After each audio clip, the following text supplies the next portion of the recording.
தந்தி தொலைக்காட்சி நேயர்களுக்கு வணக்கம். நல்லதை சொல்வோம், நல்லதை செய்வோம், நல்லதே நடக்கும். ஒரு வாழ்க்கையில் நல்லது நடக்க வேண்டும் என்று சொன்னால் நல்லதை சொல்ல வேண்டும், நல்லதை செய்ய வேண்டும். அந்த அடிப்படையில் இன்றைக்கு 19/1/2017 வியாழக்கிழமை சித்திரை நட்சத்திரம் நாள் முழுவதும் இருக்கிறது. இன்றைக்கு நான் உங்களுக்கு சொல்ல இருக்கிற நல்ல கருத்து சாமுத்திரிகா லட்சண சாஸ்திரம் அப்படின்னு சொல்லி ஒரு சாஸ்திரம் இருக்கிறது. அங்கவியல் நூல் அப்படின்னு பேர். மனித உடலிலே இருக்கிற ஒவ்வொரு அங்கங்களும் எந்த அளவு இருக்கணும், ஒருத்தரை பார்த்தா இன்னொருத்தரை பார்க்குற போது கொஞ்சம் வேறுபாடாக இருப்பார்கள். பிரம்மாவினுடைய படைப்பு மிகவும் ஆச்சரியப்படத்தக்க விதத்தில் இருக்கும். அன்றாடம் நம்ம பல பேரை சந்திக்கிறோம். அப்படி சந்திக்கிற பொழுது ஒரு சிலரை பார்க்குற பொழுது பக்கத்தில் போயிருக்கணும், அவரோட பேசணும், உங்கள் பேர் என்னன்னு கேட்கணும் அப்படிங்கிற மாதிரி ஒரு எண்ணம் இருக்கும். ஆனால் சில பேரை பார்க்குற பொழுது ஒரு வெறுப்புணர்ச்சி தோன்றும், அவரோட பேச வேண்டாம், நம்ம விலகி போயிடுவோம் அப்படிங்கிற மாதிரி ஒரு எண்ணம் தோன்றும். இதற்கெல்லாம் அடிப்படை காரணம் என்ன? அவருடைய அங்கக்கூறுகள், அங்கவியல் என்பதை நம்முடைய முன்னோர்கள் கண்டறிந்தார்கள். சிலரை பார்த்தீங்க அப்படின்னா அவர்களுக்கு மூக்கு நீளமாக இருக்கும். மூக்கு கிளிமூக்கு மாதிரி இருக்கிறவங்கள பார்த்தீங்கன்னா மிக அற்புதமான கூர்மையான புத்தி உடையவர்களாக இருப்பார்களாம், ராஜதந்திரிகளாக இருப்பார்கள். அது மட்டும் அல்ல, பிறருக்கு யோசனைகள் சொல்வதிலே அசகாய சூரர்கள்னு சொல்லுவாங்க. அதுக்கு எடுத்துக்காட்டு யார் அப்படின்னா பேரறிஞர் ராஜாஜி அவர்கள், பெருமைக்குறை இந்திரா காந்தி அம்மையார் அவர்கள். அவருடைய மூக்கு எல்லாம் பார்த்தீங்கன்னா கிளிமூக்கு மாதிரி கொஞ்சம் நீளமான மூக்காக இருக்கும். அப்படி நீண்ட மூக்குகள் இருப்பவர்களெல்லாம் நல்ல யோசனை சொல்வதிலே வல்லவர்கள். ஒருவரது முகத்தை பார்த்தே நம்ம குணத்தை தெரிஞ்சுக்கலாம் அப்படின்றத அகத்தின் அழகு முகத்தில் தெரியும் அப்படின்னாங்க. ஏதாவது ஒரு வருத்தம் இருக்குது அப்படின்னா முகமே காட்டி கொடுத்துரும். என்ன சார் ஒரு மாதிரியாக இருக்கீங்களே, ஒரு மாதிரியாக இருக்குது முகம் அப்படின்னு கேட்பாங்க. நல்லா இருந்தால் என்ன இன்னைக்கு ரொம்ப சந்தோஷமாக இருக்கீங்க, ஏதாவது நல்ல சம்பவம் நடந்துச்சான்னு கேட்பாங்க. இந்த நம்முடைய உடல் அசைவை பொறுத்தும், உடல் அங்கத்தினுடைய மாற்றங்களை பொறுத்தும், அதனுடைய அகல நீள ஆழ அளவுகளை பொறுத்தும் நம்முடைய வாழ்க்கையிலே அவர்கள் முன்குறிப்பாக சிலவற்றை புரிந்து கொள்ள முடிகிறது. இதை தெரிவிப்பது தான் சாமுத்திரிகா லட்சணம். ஒரு சிலருக்கு பார்த்தீங்கன்னா கை முழங்கால் வரைக்கும் இருக்கும். அப்படி நீண்ட கை இருப்பவர்கள் ராஜாங்க மரியாதையோடு நல்ல அரசயோகம் பெற்றவர்களாக விளங்குவார்களாம். சில குழந்தைகளுக்கு பாருங்கள் 6 விரல் இருக்கும். 6 விரல் இருந்தால் அதிர்ஷ்டம்னு சொல்லுவாங்க. என்னுடைய நண்பர் ஒருத்தருக்கு ஒரு குழந்தை பிறந்துச்சு, 6 விரல். 6 விரல், அதுக்கு ஆறுமுகம்னு ஒரு பேர் வச்சார். அதுக்கு முன்னால் அவர் ஒரு கடையில் வேலை பார்த்தார். இந்த குழந்தை பிறந்த பின்னாலே அவருக்கு மிகப்பெரிய முன்னேற்றம், சுயதொழில் வைப்பதற்காக ஒரு வாய்ப்புகள் கைகூடி வந்துச்சு. அவரோட நண்பர் ஒருத்தர் கூட்டாக வந்தார். பிறகு அவர் ஒரு மெக்கானிக் ஷாப் தொடங்கினார். அதுக்கு பின்னால் படிப்படியாக வளர்ச்சி அடைஞ்சு மிகப்பெரிய நிலைக்கு வந்துவிட்டார். சமூகத்திலே உயர்ந்த அந்தஸ்தை பெறுகிறார். இதற்கு என்ன காரணம் என்று சொன்னால் 6 விரல் இருந்தால் அதிர்ஷ்டம் அப்படின்னு ஒரு பழக்கம் இருக்குது. இப்படி உடலுடைய அங்கங்களை வைத்தும் அசைவுகளை வைத்து கூட பலன்கள் உண்டு. தலையை நம்ம ஒரு தகவல் ஒருத்தர் சொல்கிறோம், தலையை அவர் குறுக்கு வாட்டில் அசைக்கிறார்னு வச்சுங்க, அப்போ சம்மதம் இல்லைன்னு அர்த்தம். நேர்வசமாக அசைத்தால் சம்மதம் உண்டுன்னு அர்த்தம். இப்படிப்பட்ட சாமுத்திரிகா லட்சண சாஸ்திரங்களை பற்றியெல்லாம் நீங்கள் அறிந்து வைத்து கொண்டால் ஒரு புதிய நண்பரோடு நீங்கள் பழகுகின்ற பொழுது இவர் இப்படித்தான் இருப்பார் என்பதையெல்லாம் நீங்கள் தெரிந்து கொண்டு பழக இயலும். அதன் மூலமாக முன்னெச்சரிக்கையோடு செயல்படவும் முடியும்.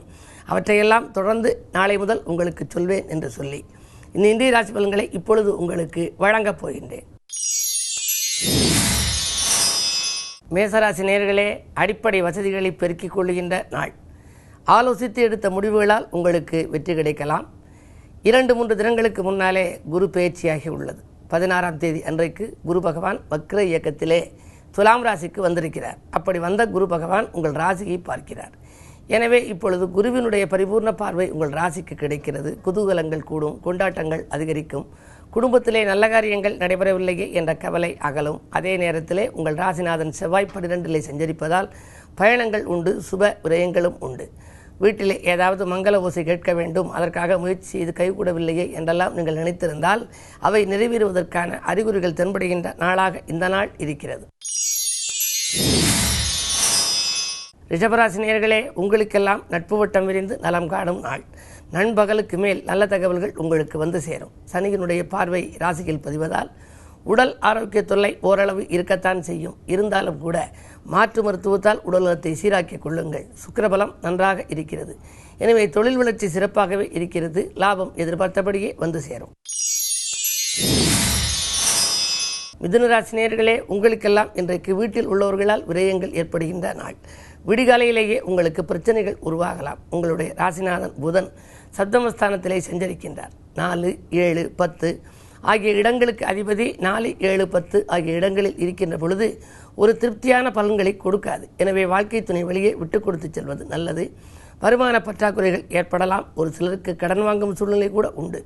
இன்றைக்கு வியாழக்கிழமை என்பதால் குருவை வழிபட்டு குதூகலத்தை வரவழைத்துக் கொள்ளுங்கள். கடகராசி நேயர்களே, உங்களுக்கெல்லாம் இன்றைக்கு மங்கள ஓசை மனையில் கேட்க வழிபிறக்கும் நாள். இன்றைக்கு மாற்று கருத்துரையோர் மனம் மாறுவார்கள். சந்திரபலம் நன்றாக உள்ளது. சந்திரன் சகாயஸ்தானத்தில் சஞ்சரிக்கின்ற பொழுது தொட்ட காரியங்களில் வெற்றி கிடைக்கும். துணையாக இருக்கும் நண்பர்கள் தோள் கொடுத்து உதவுவார்கள். ஆரோக்கிய தொல்லை அகலும். புதிய தொழில் தொடங்க வேண்டும் என்ற ஆசை இருந்தால் அது நிறைவேறுவதற்கான அறிகுறிகளும் தென்படுகிற நாள் இந்த நாள். சிம்மராசி நேயர்களே, உங்களுக்கெல்லாம் ராகு பலத்தால் யோகங்கள் ஏற்படும் நாள். சோகங்கள் விலக சுற்றத்தார்கள் உதவிக்கரம் நீட்டுவார்கள். துணிந்து எடுத்த முடிவுகளால் உங்களுக்கு நன்மைகள் கிடைக்கப் போகின்றது. உங்கள் ராசிநாதன் சூரியன் 6ஆம் இடத்தில் சஞ்சரிக்கிறார். உத்தியோக மாற்றங்கள், இடமாற்றங்கள் எதிர்பார்த்து காத்திருந்தால் அது கைகூடும். மேல் அதிகாரிகளின் அனுகூலத்தோடு நினைத்த இடத்திற்கு மாறுதல் கிடைக்கின்ற நாளாக கூட இந்த நாளை கருதலாம். இந்த நாளை மேலும் நல்ல நாளாக மாற்றிக்கொள்ள குருவை வழிபாடு செய்யுங்கள். கன்னிராசி நேயர்களே, சந்திரபலம் உங்கள் ராசியில் இருக்கிறது. அதிகார பதவியில் உள்ளவர்களின் அனுகூலம் கிடைக்கின்ற நாள் என்று கூட சொல்லலாம். ஆதாயத்துடன் கூடிய அலைச்சல் இருக்கும். செவ்வாய் பார்வை இருப்பதால் உங்களுக்கு அடிக்கடி கோபம் வரலாம். முன்கோபத்தின் காரணமாக சில காரியங்களில் முட்டுக்கட்டைகள் ஏற்படும். எனவே கோபத்தை குறைத்து கொண்டு செயல்படுவது நல்லது. அதிகாரிகள் அனுகூலமாக நடந்து கொண்டாலும் கூட நீங்கள் கொஞ்சம் அனுசரித்து செல்வதுதான் நல்லது. 2லே குரு பகவான் இருப்பதால் பணப்புழக்கம் நன்றாகவே இருக்கிறது. வருமானம் திருப்தி தரும். துலாம் ராசி நேயர்களே, கொள்கை பிடிப்பை தளர்த்திக் கொள்ள வேண்டிய நாள். பிடிவாத குணத்தை இன்றைக்கு கொஞ்சம் தளர்த்திக் கொள்வது நல்லது. கொடுக்கல் வாங்கல்களிலும் உங்களுக்கு கூடுதல் கவனம் தேவை. விரையாதிபதியாக இருக்கும் புதன் சகாயஸ்தானத்தில் இருக்கிறார். நல்ல விரயங்கள் தான் வரும் என்றாலும் கூட நண்பர்களுக்காகவும் நீங்கள் விரயம் செய்யலாம். உறவினர்களுக்காகவும் விரயம் செய்ய நேரிடும். 2லே சனி பகவான் கொடுத்த வாக்கை காப்பாற்ற இயலாது. எனவே குருவாரம் என்பதால் தான் குருவை வழிபட்டு குதூகலத்தை எல்லாம் நீங்கள் வரவழைத்துக் கொள்ள இயலும். விருச்சிக ராசி நேயர்களே, பாசமிக்கவர்கள் பக்கபலமாக இருக்கும் நாள். நேசக்கரம் நீட்டுபவர்களின் எண்ணிக்கை உயரும். பண தேவைகள் உடனுக்குடன் உங்களுக்கு பூர்த்தியாகும். லாபாதிபதியான புதன் 2லே இருக்கிறார். எனவே வரவு திருப்திகரமாகவே இருக்கிறது. புதிய தொழில் தொடங்க வேண்டும் என்று ஆர்வம் இருந்தால் அதற்கு கூட்டாளிகள் ஒத்து வருவார்கள். உத்தியோகத்தில் இருப்பவர்களுக்கு உத்தியோக உயர்வு, ஊதிய உயர்வு போன்றவைகள் எதிர்பார்த்தபடியே கிடைக்கும். இந்த நாள் உங்களுக்கு ஒரு இனிய நாள். தனுசு ராசி நேயர்களே, உங்களுக்கெல்லாம் அரசியல்வாதிகளால் ஆதாயம் கிடைக்கும் நாள். இன்றைக்கு பொதுநலத்தில் இருப்பவர்கள் புதிய பொறுப்பை மேற்கொள்வார்கள். அது மட்டும் அல்ல, மதிநுட்பத்தால் மகத்தான காரியங்களை செய்து முடிப்பார்கள். நேற்றைய பிரச்சனை இன்று நல்ல முடிவுக்கு வரும். புதிய வாகனங்கள் வாங்க வேண்டும் என்று கருதியிருந்தால் அதற்கான எண்ணங்கள் கைகூடலாம். அலைபேசி வழி தகவல் அனுகூலமானதாக இருக்கும். மகர ராசி நேயர்களே, சூரிய பலம் உங்கள் ராசியில் இருக்கிறது. அவசரமாக எடுத்த முடிவால் அல்லல்கள் ஏற்படுகின்ற நாள். அலைச்சலுக்கேற்ற ஆதாயம் கிடைக்காது. பெரியவர்களை பகைத்து கொள்ளாமல் இருப்பது நல்லது. அது மட்டுமல்ல, குடும்பத்திலும் சண்டை சச்சரவுகள் மேலோங்கலாம். கட்டிய வீடை பழுது பார்க்க முடியவில்லையே என்ற கவலை மேலோங்கலாம். சூரியன் அஷ்டமாதிபதி உங்கள் ராசியில் சஞ்சரிக்கும் இந்த நாளில் நீங்கள் கொஞ்சம் கூடுதல் கவனத்தோடு செயல்படுவதுதான் நல்லது. கும்பராசி நேயர்களே, உங்களுக்கெல்லாம் சந்திராஷ்டமம். எதை செய்தாலும் யோசித்து செய்ய வேண்டிய நாள். அது மட்டும் அல்ல, நட்பு பகையாகலாம். உடன்பிறப்புகள் உங்களுக்கு ஒத்துவராமல் போகலாம்.